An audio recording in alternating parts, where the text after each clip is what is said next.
Let's talk about something every financial expert swears by but most people still ignore: emergency funds. The truth is, life has a sneaky way of surprising us, and not always in the fun way. Your car might suddenly need repairs, your job could become unstable, or an unexpected medical bill might show up. When these moments hit, having a safety net means you don't have to panic, take on debt, or start selling things you love.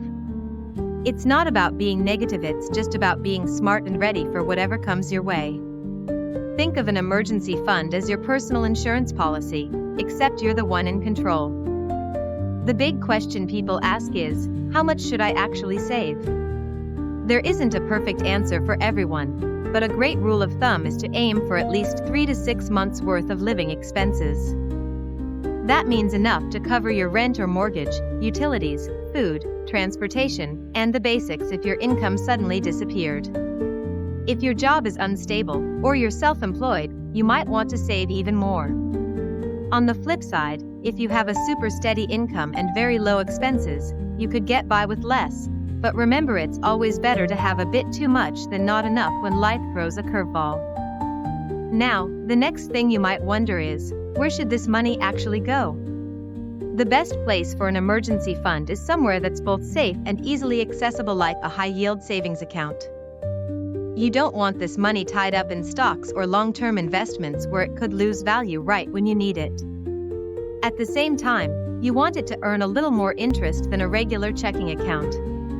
Most online banks now offer savings accounts with much better rates than traditional banks, so it's worth shopping around.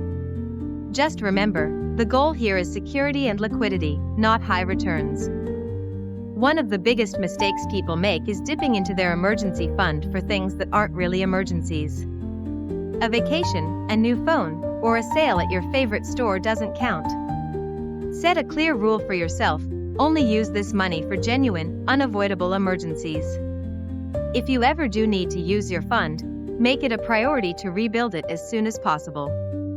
Think of it as a line you don't cross unless you absolutely have to.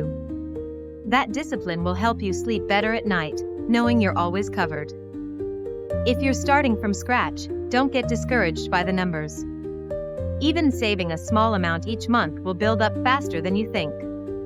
Celebrate the milestones, your first $100, then $1,000, and so on. The confidence and freedom you'll feel from having an emergency fund is worth every bit of effort.